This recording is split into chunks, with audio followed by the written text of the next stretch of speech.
Dining at the restaurant ng Seven Stones. So, yesterday, hindi na ako nakapag-vlog kasi ang hirap mag-vlog kapag nagla-land tour tapos may baby tapos at the same time magpipicture. Hindi na ako nakapag-vlog about it. But nag-land tour kami and we went to those beaches and mga tourist spots na very pinupuntahan dito sa Boracay. Boracay is very small town lang pala talaga.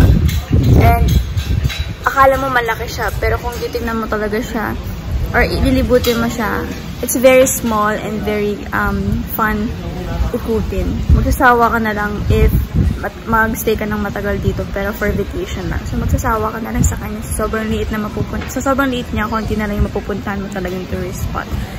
Pero nag-enjoy kami. 2.5 siya for 3 hours. Napuntahan namin for destinations and ang gaganda nila, worth yung mga pictures namin.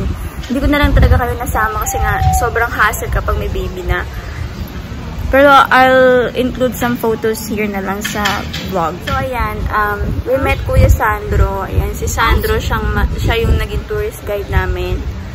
Ayan. And masasearch nyo sa Facebook, lalagay ko na lang yung name niya dito sa description. So, sa mga future friends and watchers natin na gusto magpa-land tour sa Boracay, you may contact Kuya Sandro for... Baby, don't throw my rings! For land tour. Yan, 2.5 lang sa kanya. Naka-e-trike kayo. So, yun, to be continued. Yun nga, we're staying at Seven Stones and nag-dinner kami and magna-night swimming kami. I'll show you the pool in a few minutes. So, ayan. Nag-avail ako through booking.com. So, it cost us like 9,000 kasama na yung VAT. Ayan. So, very convenient siya kasi beachfront na siya.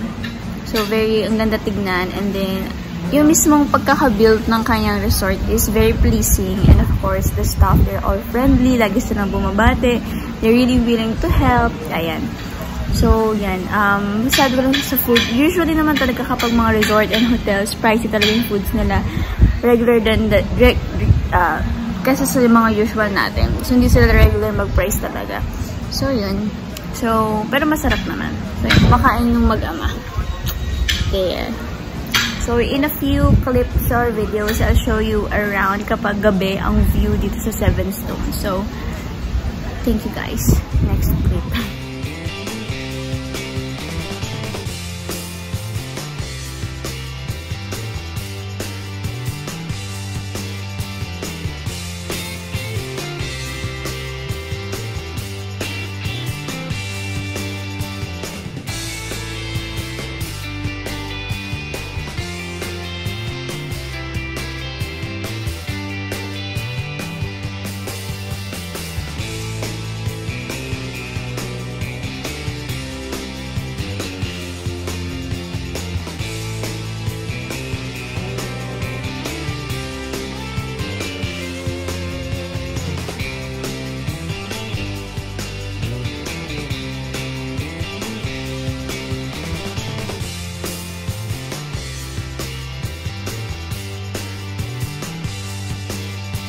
Ayan, so nag-island hopping kami and then eto na nga, may pa-buffet sa island hopping namin. Ayan. So, some clips, nauna na yung mga clips. Ito yung third destination namin. Wow! Ano namin? Nakuha na. Thank you po. Ayan. Ayan. So, free buffet na rin yung island hopping namin na worth 900. So, kasama na rin siya dun sa ino-offer sa amin ni Kuya Sandro. So, yan. All-in-one na yan si Kuya Sandro. Land tour and island hopping. Pwede niya na kayong i-coordinate about that.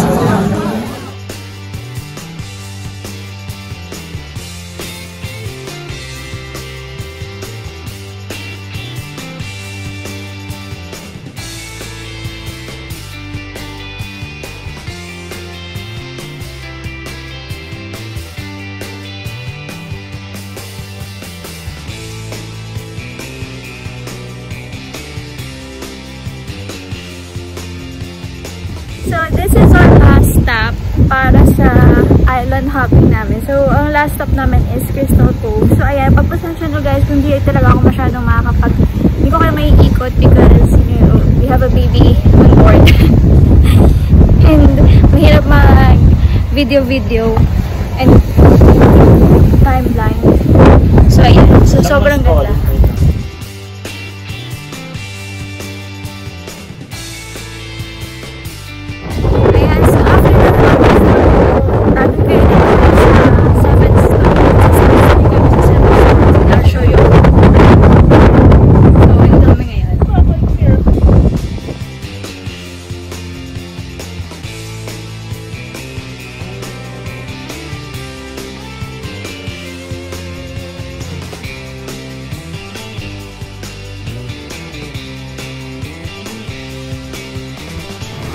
And so as of the moment, kakagaling lang namin sa island hopping. And ayan, pauwi na kami sa aming resort hotel. So we're walking lang. Walking distance lang na. Mabubili na kami ng ulam namin. Undocs kami for tonight's video. And also maganda rin maglakad-lakad dito sa gabi if you want to go shopping dyan sa D-Mall, sa plaza nila. Doon lang yung banda. Pag nire-direction dyan. Around the corner lang din naman halos lahat. Kailangan yung nare-resealable, daddy, dahil yung anak mo. Ayan, so ito na yung way namin sa Seven Stones if galing ka sa gitna or yan.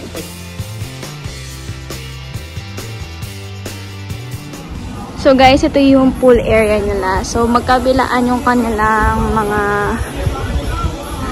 rooms. Ayan. So meron ditong bar. Pag nag-swimming ka, ayan. Then dito yung kanilang reception area. Ayan, dyan. Tsaka yung restaurant nila. So ito yung beachfront talaga. So ayan, meron din daanan sa likod. Again, if mag-iikot ka sa D-Mall and sa ibang area dito sa main city mismo nila. Dito naman yun. Meron tagusan dito.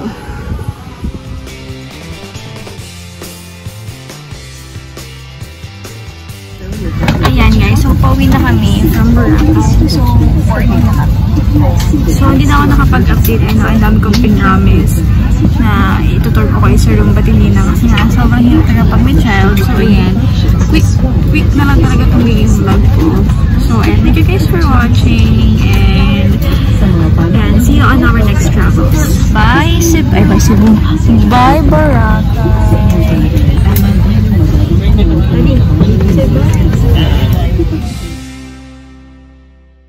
How do I tell you I need you? Are you still the breath in my lungs? My body shakes till the blood in my face.